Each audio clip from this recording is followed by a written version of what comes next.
السلام علیکم ورحمۃ اللہ وبرکاتہ۔ بسم اللہ الرحمن الرحیم۔ پیارے عزیز محترم طلباء کرام، آپ سب کو میں آن لائن کلاسز میں دوبارہ خوش آمدید کہتا ہوں۔ امید کرتا ہوں کہ آپ اور آپ کے گھر والے سب خیریت سے ہوں گے اور پاکی، صفائی، پنج وقتہ نماز، بڑوں کی خدمت، چھوٹوں پہ شفقت اور اسی طرح تلاوت قرآن پاک، تسبیحات کا اہتمام کر رہے ہوں گے انشاءاللہ۔ تو پیارے بچوں، ہم ہر حال میں جب اللہ کا شکر ادا کریں گے تو اللہ پاک ہماری جو اس نے ہمیں نعمتیں عطا فرمائی ہیں اس میں اضافہ کریں گے۔ ٹھیک ہے، اللہ پاک خوش ہوتے ہیں جب بندہ جو ہے دل سے اس کا شکر ادا کرتا ہے، زبان سے اس کا ذکر کرتا ہے۔ تو آج انشاءاللہ ہم جو ہے مضمون اردو میں جو ہے وہ ہمارا جو ہدف ہے وہ ہے تحریری جائزہ۔ ٹھیک ہے، اور آپ کو معلوم ہی ہے کہ سبق بڑھیا کی گائے کہ ابتدائی 4 سوالوں سے آج تحریری جائزہ انشاءاللہ لیا جائے گا۔ اچھا، جائزے سے متعلق تحریری جائزہ چاہے جس سبجیکٹ سے متعلق ہو اس کے لیے کچھ ہدایات ہیں، ان کو اگلی سلائیڈ میں آپ لوگ دیکھیے، پڑھیے اور اس پہ عمل کریں انشاءاللہ۔ جزاکم اللہ خیر۔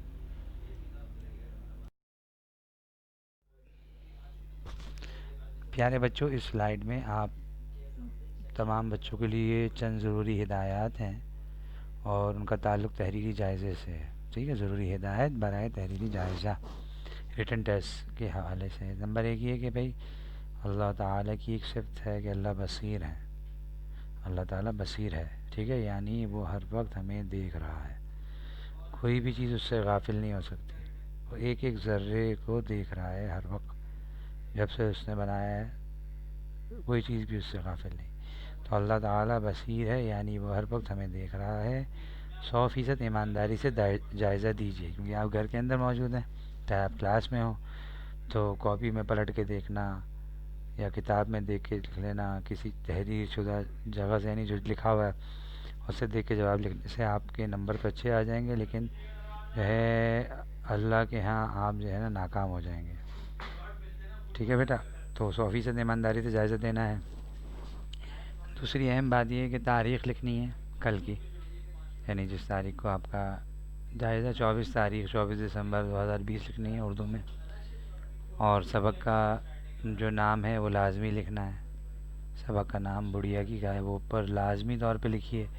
اچھا، آپ لوگوں کو تیسری اہم ہدایت یہ ہے کہ آپ نے صرف جوابات لکھنے ہیں، جواب نمبر لکھ کے آپ نے صرف جوابات لکھنے ہیں، جواب لکھ کے آپ نے سلائیڈ سے دیکھ کر سوال نہیں اتارنا، کتاب سے دیکھ کر سلائیڈ سے دیکھ کے سوال بالکل نہ اتاریں، بلکہ جواب نمبر لکھ کے جواب لکھ دیجیے۔ جزاکم اللہ خیر۔ اب نیکسٹ سلائیڈ کی طرف بڑھ رہے ہیں۔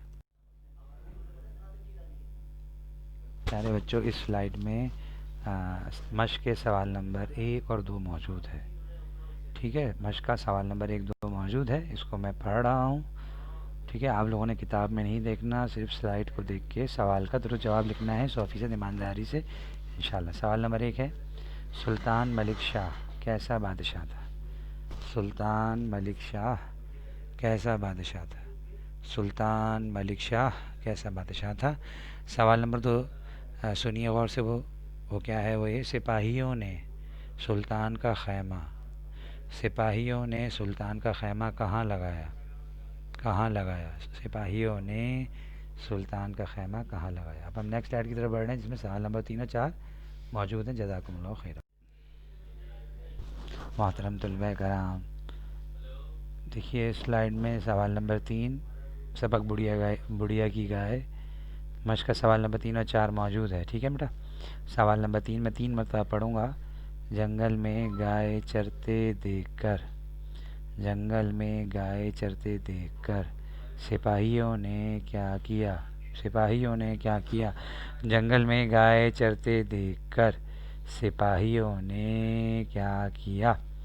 اس کے بعد سوال ہے جو کہ آخر سوال ہے آج کے تحریری جائزے کا، اور وہ یہ ہے کہ سوال نمبر 4، بڑھیا نے سلطان کو روک کر کیا کہا؟ بڑھیا نے سلطان کو روک کر کیا کہا؟ بڑھیا نے سلطان کو روک کر کیا کہا؟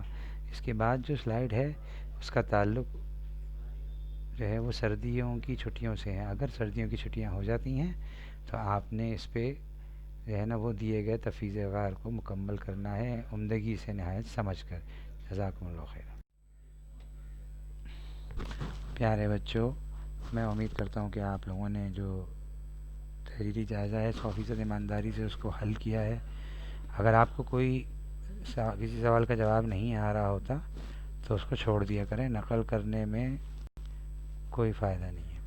اچھا دیکھیے، اگر سردیوں کی چھٹیاں ہو جاتی ہیں انشاءاللہ ثم انشاءاللہ خیر و عافیت سے، تو اس میں آپ نے یہ کام کرنا ہے کہ ہمارا ذوق و شوق کے علاوہ ایک اور عنوان سے ایک رسالہ چھپتا ہے البدر کا، تو اس میں جن بچوں کی تحریر نہایت عمدہ ہوتی ہے تو ان کو اس میں شامل کیا جاتا ہے باقاعدہ، ٹھیک ہے، ہائی لائٹ کر کے ان کے نام وغیرہ کے ساتھ.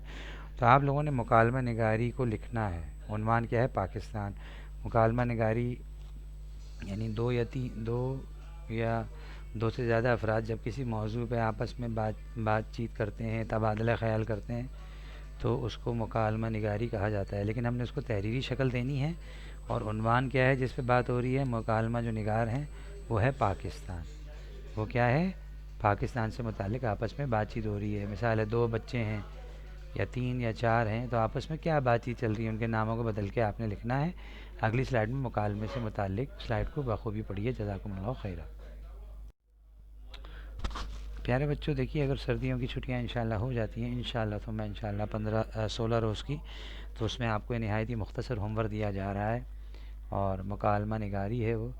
اور میں نے آپ کو پچھلی سلائیڈ میں بھی بتایا، لیکن مکالمہ کی تعریف دوبارہ سمجھ لیجئے. مکالمہ کی تعریف: 2 سے زیادہ